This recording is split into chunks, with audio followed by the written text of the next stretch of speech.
ومن يضلل فلا هادي له وأشهد أن لا إله إلا الله وأشهد أن محمدا عبده ورسوله أما بعد فأعوذ بالله من الشيطان الرجيم بسم الله الرحمن الرحيم يا أيها الذين آمنوا اتقوا الله وابتغوا إليه الوسيلة صدق الله العلي العظيم وبلغنا على رسوله النبي الأمين الكريم الرؤوف الرحيم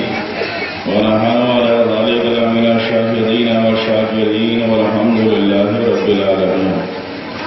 یا خدا بہر جناب مصطفیٰ امداد کن یا رسول اللہ از بہر خدا امداد کن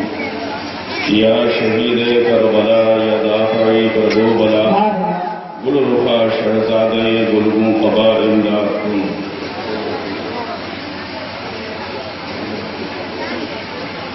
غوث اعظم بمن بے سر و ساما مدد قبلہ دی مدد کعبہ ایما مدد بگرداب بلا استاد کشتی مدد کلیا معین الدین چشتی قادری امنار یا غوث اعظم زنم جمز شیخ احمد رضا محمد علیہ وسلم صلاۃ والسلام علیہ یا رسول اللہ یا نبی اللہ حبیب اللہ صلی اللہ تعالی علیہ وسلم.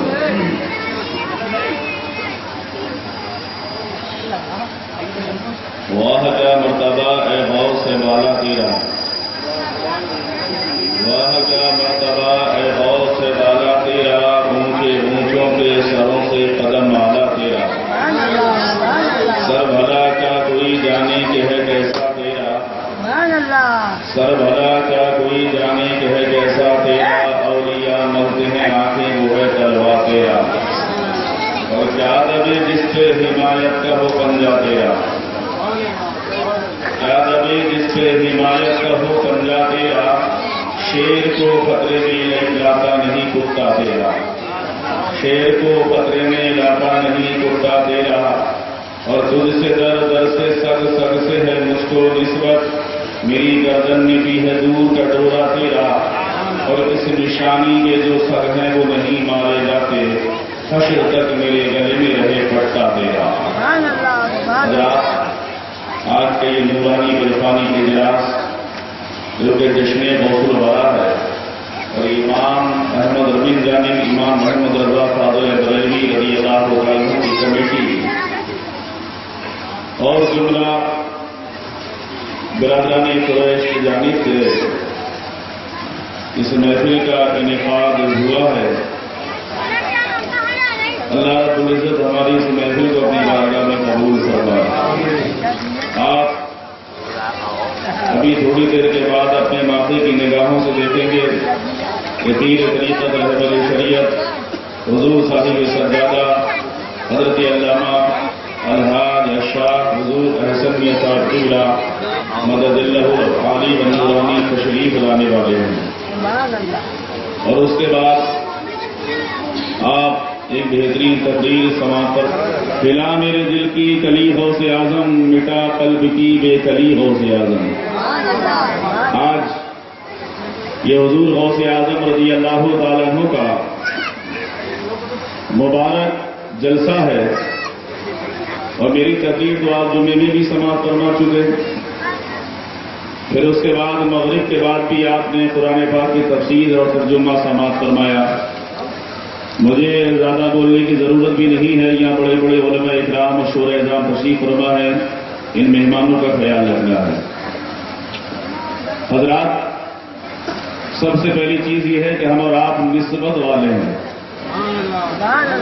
اور جس کو جس چیز سے نسبت ہو جائے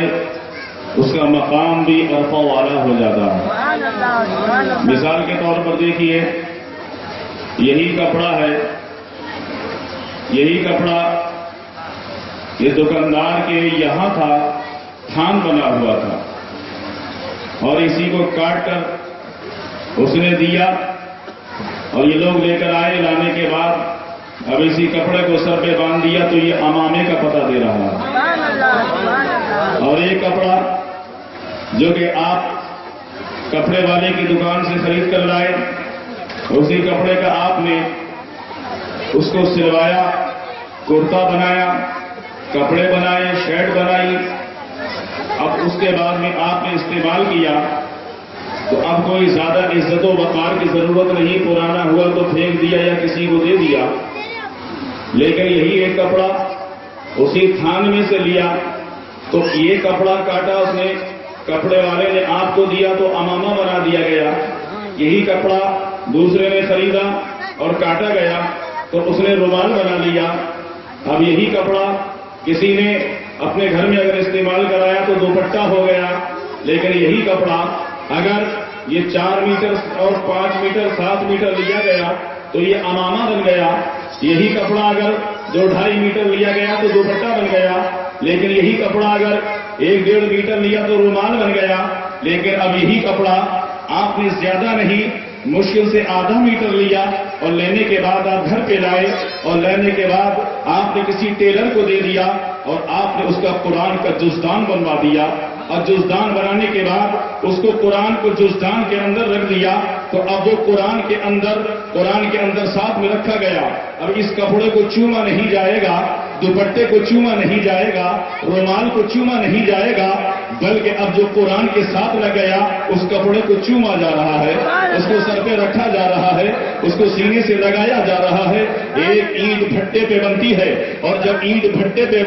بننے کے بعد وہی اینٹ آپ کے محلے کے سباسد لے کر آئے، دیکھا تو روڈ کون سا کچا ہے، وہاں اس اینٹ کو بچھا دیا گیا، اس اینٹ کو آپ خرید کر لائے، آپ نے اس کو مکان بنا دیا گیا اور آپ نے اسی اینٹ کو لے کر آئے اور لانے کے بعد میں آپ نے مکان بنائے، اس سے کمرے بنائے، اس سے آپ نے نیچے زمین میں اس اینٹ کو بچھا دیا گیا، لیکن اب اس پر سب لوگ چل رہے ہیں، اس کی کوئی عزت و تعظیم نہیں کر رہے ہیں، لیکن اسی اینٹ کو لا کر آپ نے مسجد کی دیوار میں لگوا دیا، اسی اینٹ کو لا کر آپ نے مسجد کے فرش میں بچھوا دیا، لیکن ایک پتھر وہ ہے جو کہ لوگ اپنے گھروں میں لگا رہے ہیں، اس سے کوئی ادب و احترام نہیں، ایک پتھر وہ ہے جو کہ مسجد میں لگا دیا گیا۔ اب مسجد میں جب لگایا ہے تو یہاں پر اب جوتا چپل پہن کر نہیں چلا جائے گا، بلکہ فرش کے اوپر ہی نماز کو ادا کر لیا جائے گا۔ لیکن حضرات گرامی دیکھیے اس کی وجہ کیا ہے؟ اس کی وجہ یہ ہے کہ دیکھیے آپ نے وہ اینٹ خریدی ہے،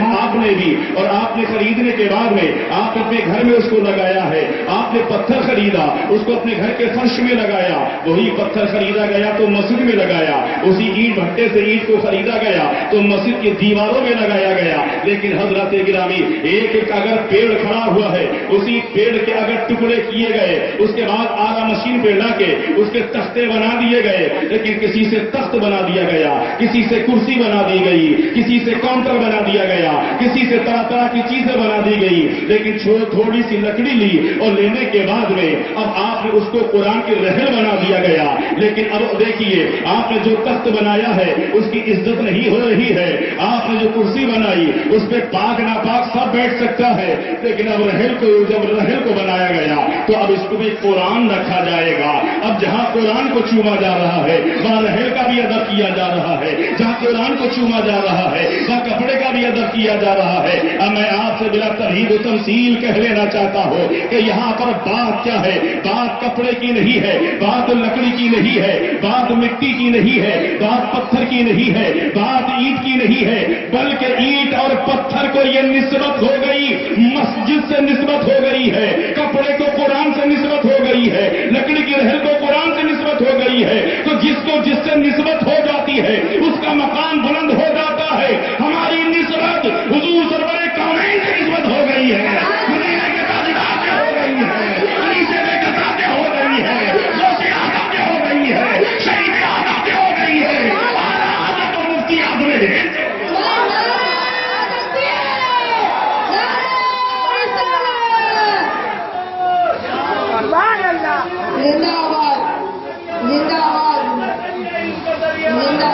وسلم کے بعد اولیاء کرام صحابی رسول ہے کہ سفینہ رضی اللہ تعالیٰ عنہ یہ وہ صحابی رسول ہیں کہ جب سرور کونین صلی اللہ علیہ وسلم کے ساتھ میں چلنے کے بعد ایک بار میرے آقا صلی اللہ علیہ وسلم کا انہوں نے سامان اٹھا لیا اور اپنے سر کے اوپر رکھا، میرے مصطفیٰ نے فرمایا کہ یہ سفینہ ہے، یہ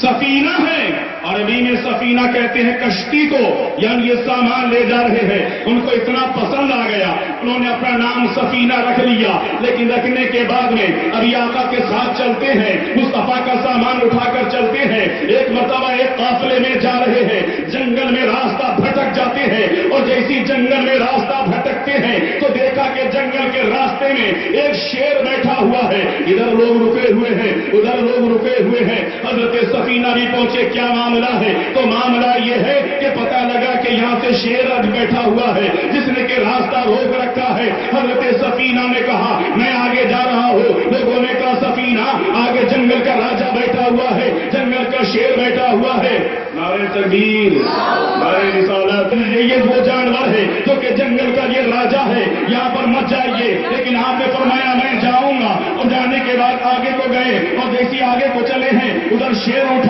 کر فوراً کے سفینہ کے قریب آ رہا ہے، ہم لوگ دیکھ رہے تھے حضرت سفینہ کو شیر کھا جائے گا، لیکن اللہ اکبر ایسا نہیں، بلکہ آیا اور ان کے قدموں میں اپنے سر کو رکھ دیا۔ حضرت سفینہ نے فرمایا او جنگل کے راجا سن لے، تو جنگل کا شیر ہے اور میں غلام مصطفیٰ ہوں، میں مدینے کے تاجدار کا غلام ہوں، میں آقا کا سامان لے کر چلتا ہوں، اگر خدا کی جانب سے اگر حکم آ گیا ہے تو مجھے کھا لے، ورنہ تو ان لوگوں کا راستہ چھوڑ دے۔ جنگل کے راجا نے جب سنا فوراً ہی راستے کو چھوڑ دیا، اور جیسی چھوڑا ہے آپ نے فرمایا تو ایسے نہیں جائے گا، بلکہ سن یہ میرا سامان لے کر چل، یہ میرا سامان لے کر چل۔ سامان رکھا اور شیر کی پیٹھ پر لے کر چل دیے۔ اب اس کے بعد پتہ یہ لگا کہ جو مصطفیٰ کا غلام ہو جاتا ہے، جو مصطفیٰ سے نسبت رکھ لیتا ہے، تو جنگل کے شیر بھی اس کے غلام ہو جاتے ہیں۔ اسی لیے میرے اعلیٰ حضرت فرماتی ہے کہ کیا دبے جس پہ حمایت کا ہو بن جا تیرا، شیر کو خطرے میں لاتا نہیں کتا تیرا۔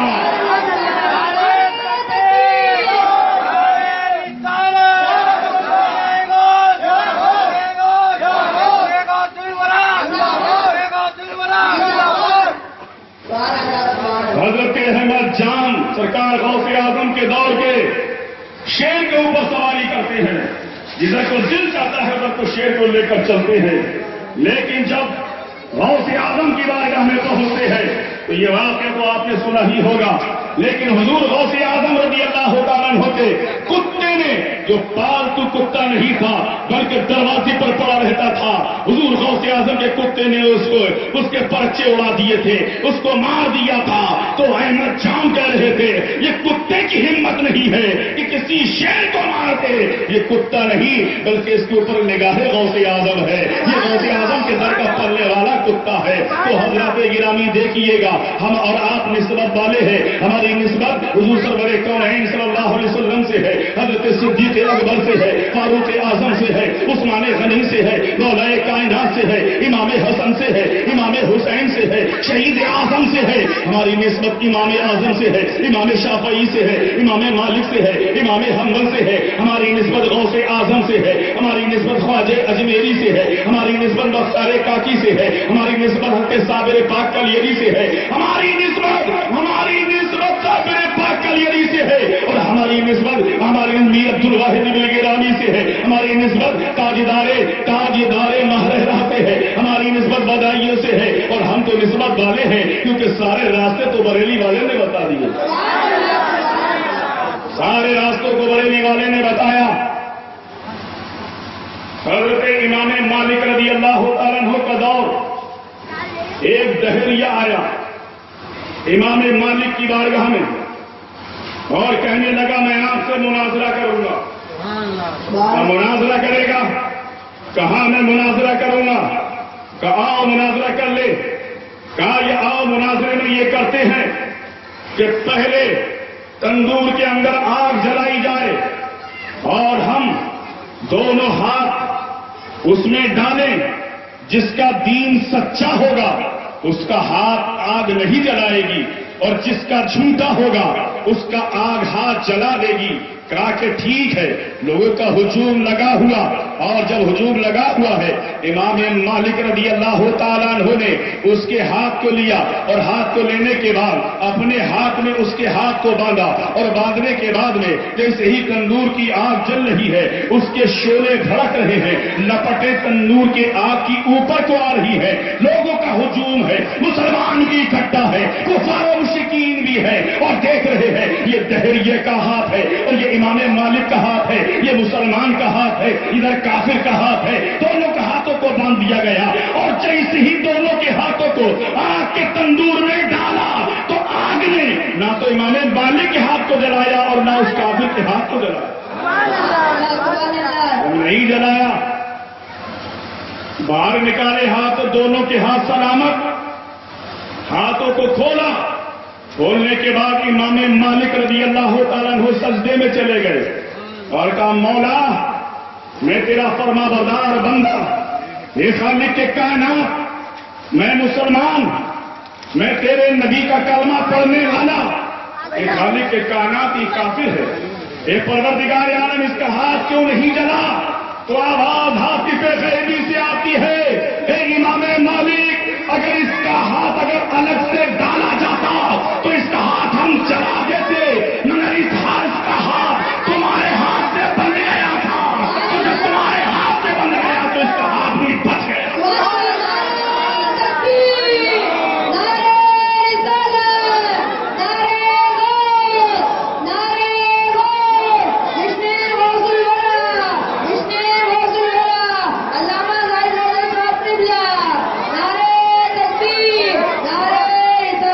تو پتہ یہ لگا کہ اس ہاتھ کو نسبت ہو گئی امام مالک کے ہاتھ سے۔ میرے آقا صلی اللہ علیہ وسلم فتح مکہ کے بعد سرور کونین صلی اللہ علیہ وسلم ایک عورت کے مکان کی دیوار سے ٹیک لگائے گفتگو فرما رہے ہیں، اتنے میں ہی اس عورت نے حسد و بنیاد کی وجہ سے اپنے مکان کے دروازوں کو کھڑکیوں کو بند کر لیا اور کہا کہ اس رسول کی آواز میرے کانوں میں نہ آئے، گھر کے اندر جا کے بیٹھ جاتی ہے، اور جیسی بیٹھی ادھر مصطفیٰ گفتگو صحابہ سے فرما رہے ہیں، ادھر جبریل امین آئے، کہا کہ یا رسول اللہ جس مکان کی دیوار سے ٹیک لگائے ہوئے آپ کھڑے ہیں یہ مکان کسی مسلمان کا نہیں بلکہ ایک کافرہ عورت کا ہے، لیکن اے اللہ کے پیارے رسول اس نے حسد و بغض کی بنیاد پر اپنے مکان کی کھڑکیوں کو بند کر لیا ہے، دروازوں کو بند کر لیا ہے، لیکن رب کائنات نے اس کے دل کے دروازوں کو کھول دیا، دروازوں کو کھول دیا ہے۔ اتنے میں ہی اس نے اپنے مکان کے دروازے کھولے، کھڑکی کو کھولا اور مصطفیٰ کو دیکھا اور مکان کے دروازوں کو کھول کر باہر نکل آئی اور کہنے لگی اللہ کے رسول مجھے کلمہ پڑھا دیجیے، مشرف میں اسلام کر دیجیے، کلمہ پڑھ لیا، لیکن مکان میں رہنے والی کافرہ عورت ہے اور مصطفیٰ کے جسم سے نسبت ہو جائے مکان کو تو مکان والے صحیح ایمان ہو جایا کرتے ہیں۔ ہم فخر اس بات پہ کرتے ہیں کہ ہم اللہ کے پیارے رسول کے امتی ہیں۔ حضرت امام اعظم ابو حنیفہ رضی اللہ تعالیٰ عنہ یہ وہ امام اعظم ہیں جن کے بارے میں مجدد اعظم ہند نے سب کچھ بتایا، اور کیسے بتایا؟ امام اعظم ابو حنیفہ رضی اللہ تعالیٰ عنہ کے بارے میں بتایا، مسائل کی بات آئی تو بتایا، بلکہ اعلیٰ حضرت فاضل بریلوی نے اس قوم کو 12 جلد فتاوی رضویہ کی لکھ کر دے دی ہے،